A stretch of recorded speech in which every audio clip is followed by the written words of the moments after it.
One more game to get to Sunday night, and this is the best matchup on paper of the week, maybe of the young season. It is the Bills at the Chiefs. The Buffalo Bills, the Kansas City Chiefs, 2-2 on the season.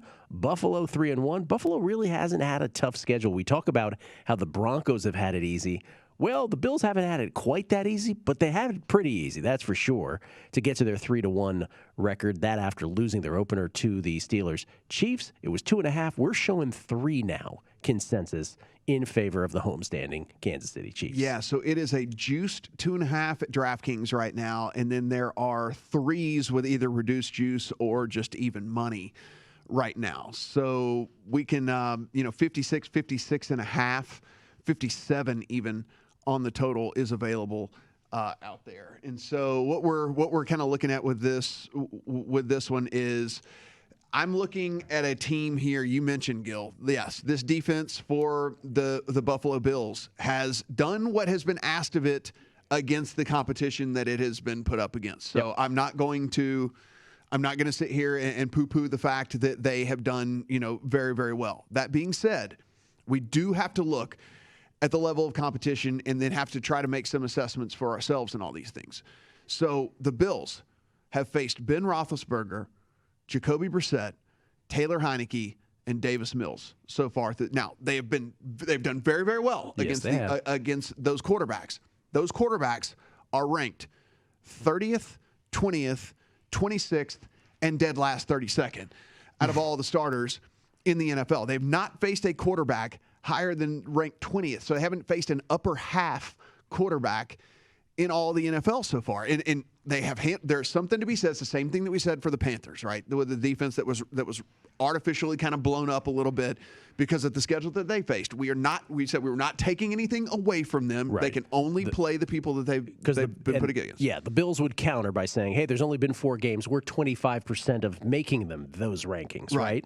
But still, your point is well taken. Right. And so the other thing is on that defensive side of the ball, they're questionable. Doesn't mean they're not going to play. But Matt Milano, starting linebacker for them, it's a hamstring injury for him. He's listed as questionable. Defensive end A.J. Epinesa is a foot injury, and he is also questionable in this one. And so now you've got a couple of these guys on the defensive side of the ball that are key starters for them that are, at least, even if they do play, certainly not going to be 100%. So you look at the record, and I think a lot of people look at the record of Kansas City, and then they think like, oh, well, maybe this team isn't as good as we thought.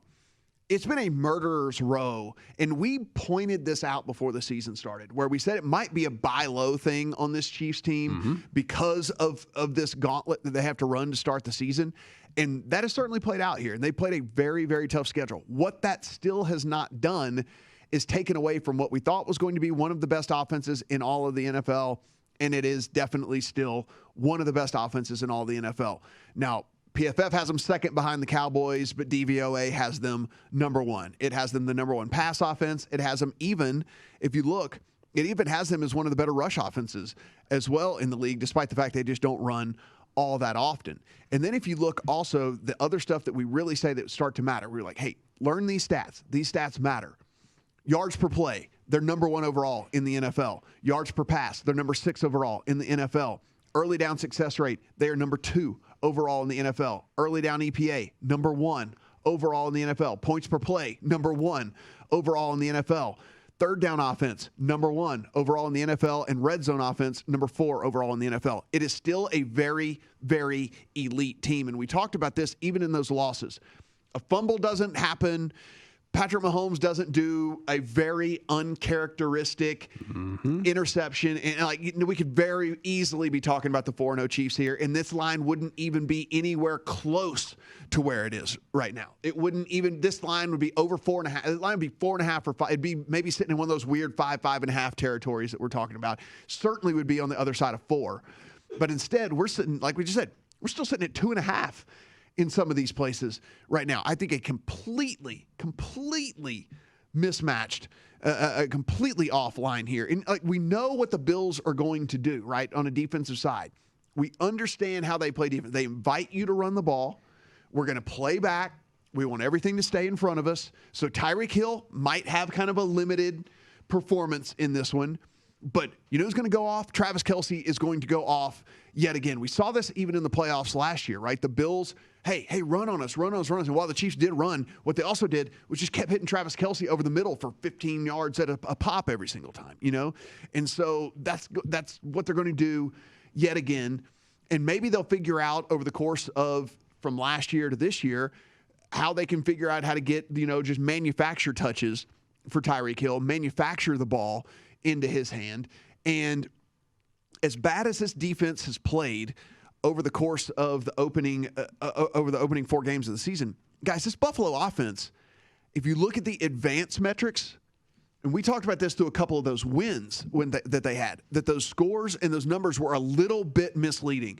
They were getting short fields. They were getting some turnovers. They were getting some big kickoff returns, these different little things like that were making the score look way different than what you're actually seeing. This DVOA, Buffalo, 17th offense. Pro Football Focus has them 21st. The passing game, because, you know, again, Josh Allen took this big step forward last year. Maybe it was a little bit too much of a step forward. Then we're going to see some regression here. Pass offense, 19th DVOA, 20th according to Pro Football Focus. They're also allowing a ton of pressure on Josh Allen as well. The offensive line has allowed the 27th in the league so far in pressure rate allowed. And one of the things Kansas City's actually done so far on the defensive side, if they've done anything well, they've at least gotten a little bit of pressure on the quarterback. They're at least in the upper half of the league as far as pressure rate so far. They blitz a ton, and so they're going to make Josh Allen make some decisions. They're going to make him try and make him make some of the bad decisions, some of the bad Josh Allen stuff that we've seen from time to time. The early down success for the Bills hasn't been there either. They're middle of the pack. They're middle of the pack in yards per play. They're 24th in yards per pass play. So this offense, despite the fact that you see these big scores and these huge wins, it hasn't translated into what we say where the numbers see everything. And whenever you really scrunch it all up together, you see that it's just been an average offense at best, and at worst, maybe actually a bottom half offense here for this Buffalo team. So I think it's a gift to get the 2.5. I took the 2.5. I took the 2.5 again. I took the 2.5 again. I've taken I've bet. Your biggest bet of the year?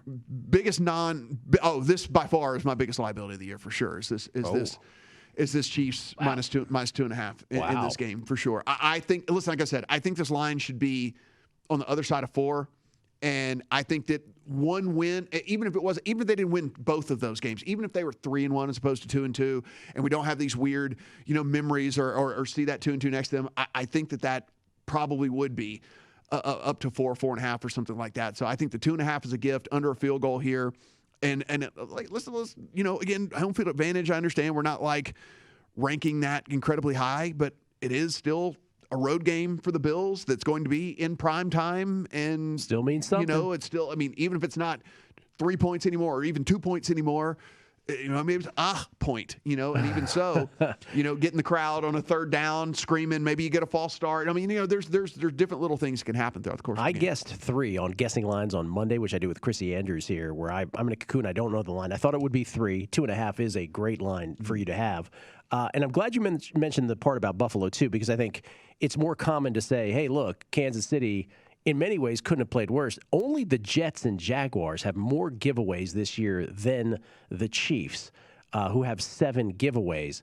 The Bills, only the Cowboys have had as fortunate of a turnover differential as the Buffalo Bills, who are both +7 on the season, Cowboys and Bills. So they've absolutely gotten the best of it, while the Chiefs have been as careless as anybody but the Jaguars and the Jets. Sorry, Jets fans.